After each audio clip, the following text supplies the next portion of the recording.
Hi guys, welcome back to Books with Brandywine. I've got my Jurassic Park shirt on, and I have my Jurassic Park book with me. So, most of you guys probably know already, if you've been following me on Twitter, that I have been reading Jurassic Park, and I am so excited. I loved this book. And I've been posting a lot on Twitter about how much I loved it and how every time I open it to read it, like my whole body just screams, I love this book. So I finished reading the book on Saturday, I think. And then this weekend I watched all 5 of the Jurassic Park movies. The Jurassic Park 1 through 3 and then the 2 Jurassic World movies. And it was my first time seeing Jurassic Park 2 and 3, and it was my first time watching Jurassic World Fallen Kingdom. And I was really, really worried because I've heard that a lot of people that read the books did not like the movie at all.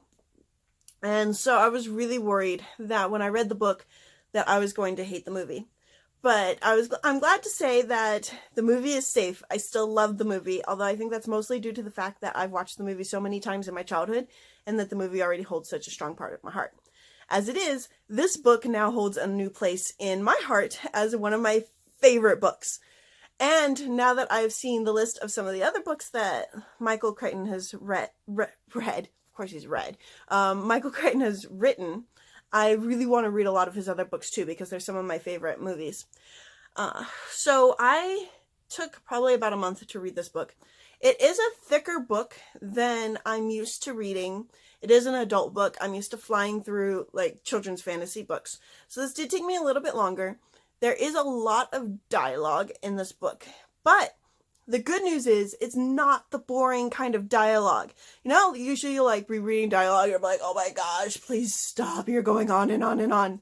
But all of the dialogue that he had was actually really good dialogue that either pushed forward the storyline or in most cases talked about deeper things that the book was supposed to represent. Because, I mean, we all knew that the series is a great example of why you don't want to clone dinosaurs. Like, a really good example of why you don't want to clone dinosaurs. But there is more to the book than that. The book, from what I got from it, and other people will probably get other stuff from it, is really thick and there's a lot of dialogue, so it's definitely one of those books where I could see different people getting different things from it. But what I got from it was that it was a commentary on science and how science has grown way past its boundaries and become too powerful and doesn't have any kinds of restrictions or like I want to call it overwatch, but I don't think that's the right word. Supervision, I guess. There's no one to monitor science and make sure that it isn't doing things that it shouldn't do. One of the things that they mentioned in the book, and I believe they actually said it, excuse me, and I believe they also said it as a line in the movie, but the scientists always knew they could, but they never stopped to think if they should. And so I like that commentary is throughout the whole thing. Most of it is coming from Ian Malcolm, who is the mathematician dressed in black. We all know him. Some of us had crushes on him growing up. He's the pop star mathematician. I didn't like his character very much in the beginning of the book because he was just like chaos this, chaos that, and I was so sick of chaos theory. But once he gets injured and gets high on morphine, he actually starts spewing a lot of really, really good stuff. And he ends up kind of being in charge as they're like trying to get things done. I guess they have no other leaders to turn to, so they turn towards the mathematician that predicted everything was going to go wrong. And so when everything does go wrong, they turn to him. And I loved that I hated Hammond in this book. Because Hammond I thought was a pretty likable character in the movies. But in the books, he is just so annoying because he is so determined no matter what. Even after everything has gone wrong. And by the way, I call no spoilers because the movie has been out for 30 years. If you guys haven't seen the movie by now, then go watch the movie. But, so we all know everything goes wrong. Everything that can go wrong goes wrong. And, in the book, Hammond is still determined that he's going to open the parks in 2 other locations. And so I was pretty happy with his fate. In the book and in the movie, there is a discrepancy over some people that die and some people that don't die. I don't want to say they switched all of the characters, but there's definitely people that die in the book that don't die in the movie and then show up in later movies. And then there's that one character, Ian Malcolm, who's just a total paradox, I guess. I don't know. He's confusing because he dies in the book. They talk about him being dead. They talk about his funeral. But when Michael Crichton wrote the second book, he brought Ian Malcolm back to life. Ian Malcolm survived the islands. So he survives in the movie too. So it wasn't like I'd heard he was going to die, but then when I looked up and saw that he didn't really die, it was one of those things. So that's probably my only complaint about the book. If you're going to kill a character, kill a character. But I really enjoyed it. They definitely, like, the kids' age swaps are different, so there's always going to be some discrepancies. But I loved the amount of detail in this book. I loved just the action sequences. There's obviously way more in the book.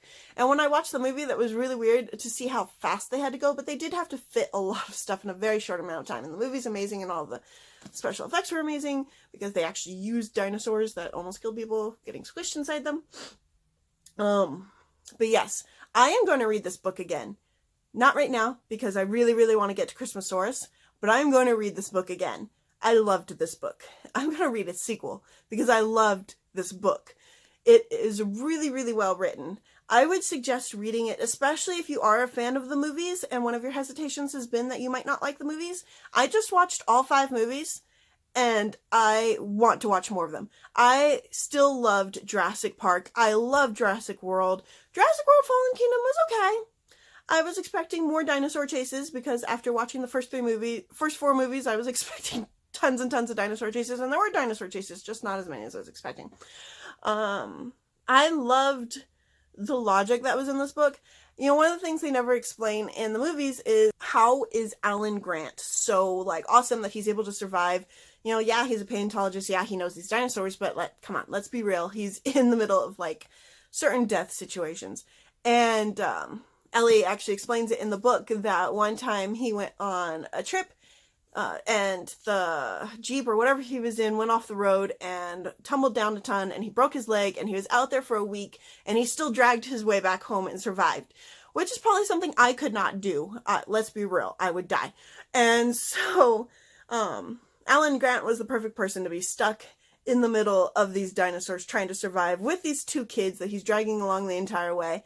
And the little girl who won't stop screaming and won't stop listening to orders, which drove me crazy because, let's face it, kids aren't that bad. I mean, I'm sure they are, but if you were in a life and death situation, I think the kid would listen a bit more as opposed to complaining every 3 seconds and never listening when anyone tells her to do anything, even though she's in the middle of this dinosaur zone and she knows she's going to get eaten.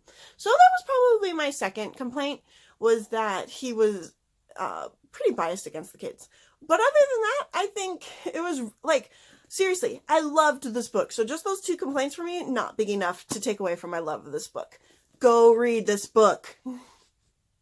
And subscribe and like my channel. I'll see you guys later.